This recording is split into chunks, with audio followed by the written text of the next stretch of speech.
है कि गौतम गंभीर जो एक कमेंटेटर थे और एक्सपर्ट एज मतलब वो न्यूज चैनल्स पे आते थे, वो इतना कुछ बोल गए, इतना कुछ बोला हुआ उन्होंने पहले कि उन्होंने दुश्मन बहुत बनाए हुए हैं।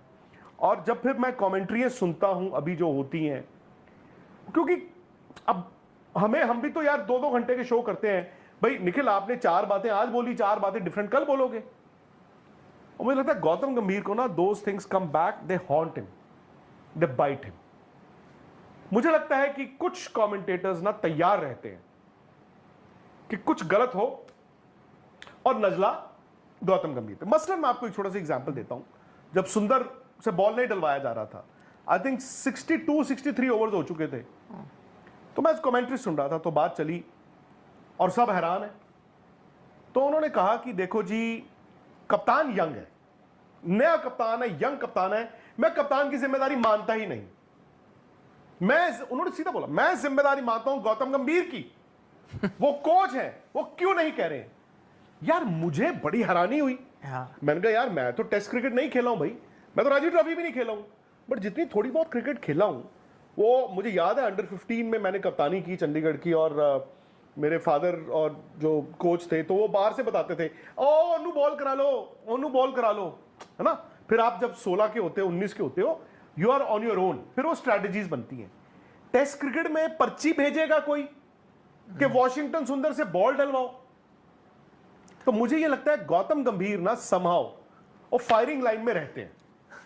अगर कहीं खुदा ना खास्ता ये टेस्ट इंडिया हार गया होता, 4-1 ही हार रहा था आपने, मैं निखिल मुझे लगता है कि गौतम एज टेस्ट कोच शायद इस सीरीज के बाद आपको नजर ना आते। नहीं, पहली बात तो ये तो आपने जैसे बताया, इससे तो दर्शाता है ना कि फिर आपको हर ओपिनियन सीरियसली नहीं लेनी चाहिए। जो चीज़ आप सुनते हो वो आपको गौतम की ये दिक्कत है। नहीं, मैं कह रहा हूँ जो हम ओपिनियन बनाते हैं या दर्शक या कोई है, तो इसका मतलब ये, भाई फर्ज करें उन्होंने कई चीज़ें बोल दी किसी के बारे में, वो आज नाराज़ है, तो फिर वो भी तो सही नहीं कर रहे ना उनके खिलाफ ये मौका ढूंढते हुए कि यार मैंने आज बदला लेना है। तो आप फिर cricket two wrongs don't make a right. Exactly my point. But Gautam ने भी बहुत कुछ मतलब इतने कमेंट्स दिए हुए हैं, ठीक है, वो इंतजार करते हैं। नहीं तो ठीक है, बट उससे फिर क्रिकेट का तो भला नहीं हो रहा ना, मेरा ये कहने का मतलब है। तो फिर आप सोशल मीडिया उठा के देख लो। मैं कहता हूं राहुल द्रविड़, हम और आप मिले उनको कितनी बार। राहुल द्रविड़ के साथ तो चलो यार मेरे से एक दिन बड़े हैं, तो बचपन में चलो यार एक दिन बड़े हैं वो, तो फिर करते करते चलो आप जो क्रिकेट खेलते हो थोड़ी बहुत, उसके बाद फिर वो जब उनका करियर एज इंटरनेशनल प्लेयर, हमारा एज जर्नलिस्ट, करते करते कितना ट्रैवल किया। तो राहुल द्रविड़ हमें मिले दुबई, ये बात है 21 की बात है, नहीं सॉरी 22 की बात है, 22 की बात है। एशिया कप ही था शायद, एशिया कप, वो जो 20 ओवर वाला एशिया कप हुआ था। तो राहुल द्रविड़ ऐसे मिले हमें, मैं और निखिल दोनों थे, तो बात चली स्पोर्ट्स तक।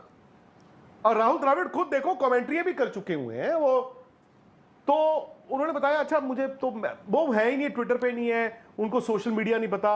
हालांकि मुझे मालूम है कि कुछ इंग्लिश वेबसाइट जो हैं वो जब खेलते थे तब से वो फैसिनेटेड थे, और कुछ वो अखबार और कुछ वेबसाइट्स जो थे वो जर्नलिस्ट वो फिर बने ही महामठाधीश वहां से, क्योंकि राहुल द्रविड़ ने बोल दिया यार क्या आर्टिकल लिखा है, वो सब भी हुआ। बट द पॉइंट इज कि राहुल द्रविड़ को कुछ पता ही नहीं था मीडिया में क्या चल रहा है, उनको कभी पता ही नहीं होता था। हाँ वो हो सकता है बाद में एज कोच अखबारें पढ़ते हो या फीडबैक लेते हो, बट कम से कम वो ट्विटर पे नहीं थे, वो इंस्टाग्राम पे नहीं थे जहां पे सबसे ज्यादा गालियां पड़ती हैं, जहां पर आपको ऐसा लगता है कि यार मैं काम करता हूं, आप मैसेज देखते हो ना थोड़ी देर बाद आपको दिल करता है मैं काम करता हूं, कहीं कुआं ढूंढता हूं उसमें डूब के मर जाता हूं, क्योंकि मैं तो किसी काबिल ही नहीं हूं। और उनको सबसे बड़ी बात थी डिजिटल मीडिया का नहीं पता था, मतलब हम भी डिजिटल मीडिया ही हैं, उनको यह भी नहीं पता था कि हर रोज वहां पे गाली पड़ेगी। तो Gautam on the other hand has been hyper active on Twitter. नहीं बट वो ओपिनियन देते हैं, जरूरी थोड़ी पढ़ते हैं लोग क्या क्या लिख रहे हैं या उनके बारे में या उनको क्या कमेंट करें। नहीं, मेरा मतलब है कि सोशल मीडिया से तो आप टीम चला नहीं सकते। अब लोग जो भी कह रहे हैं, और अगर कई कमेंटेटर अपनी वो क्या शार्पन योर नाइफ आप कहते हैं ना, तैयार रहते हैं कि भाई मौका, तो फिर गलत है वो। मैं कह रहा हूँ लोगों को भी तो ये समझना चाहिए ना कि क्या है। दूसरी बात, आप अब मोने मौकल ने आके ठीक ठाक आपको बता दिया था कि भाई क्यों नहीं वाशिंगटन सुंदर को चांस मिला। उनको लगा कि भाई कप्तान को नहीं लगा ठीक है उनको गेंदबाजी देना है। शार्दुल ठाकुर ने भी आकर आपको बता ही दिया था कि कौन डिसाइड कर रहा है उनसे। आज की वीडियो में हम आपको एलएसजी और मुंबई इंडियंस के दरमियान होने वाले मैच के बारे में इंफॉर्मेशन देंगे। एलएसजी जिसको लखनऊ सुपर जायंट्स जबकि एमआई को मुंबई इंडियंस के नाम से जाना जाता है। एलएसजी लखनऊ सुपर जायंट्स के कैप्टन ऋषभ पंत और मुंबई इंडियंस के कैप्टन हार्दिक पांड्या के दरमियान ये मैच हुआ। एलएसजी ने बेहतरीन बैटिंग करते हुए 20 ओवर्स में 203 का टारगेट दिया। एलएसजी के बैट्समैन माइकल मार्श और एडन मार्करम ने बेहतरीन बैटिंग करते हुए टीम को एक अच्छा टारगेट सेट किया।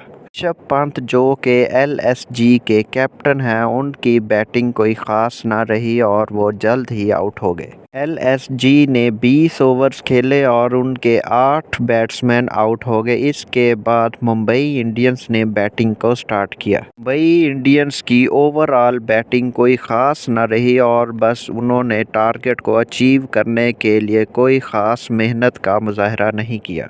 एलएसजी के टारगेट को पूरा करने की बजाय मुंबई इंडियंस 191 स्कोर पर ऑल आउट हो गई। मुंबई इंडियंस की कुल 5 विकेट्स ख़त्म हुई जबकि इनके ओवर्स या बॉलिंग इनकी मुकम्मल हो चुकी थी और इनको 12 स्कोर से शिकस्त का सामना करना पड़ा।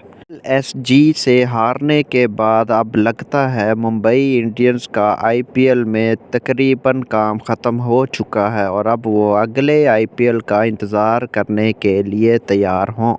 मुंबई इंडियंस के हार्दिक पांड्या ने अच्छी बैटिंग की लेकिन फ़िलहाल उनसे टारगेट अचीव ना हो सका और 12 स्कोर से मुंबई इंडियन मैच हार गई। वीडियो अच्छी लगे तो चैनल को सब्सक्राइब कीजिएगा ताकि मज़ीद आने वाली वीडियोस आप तक आसानी से पहुंच सकें। शुक्रिया।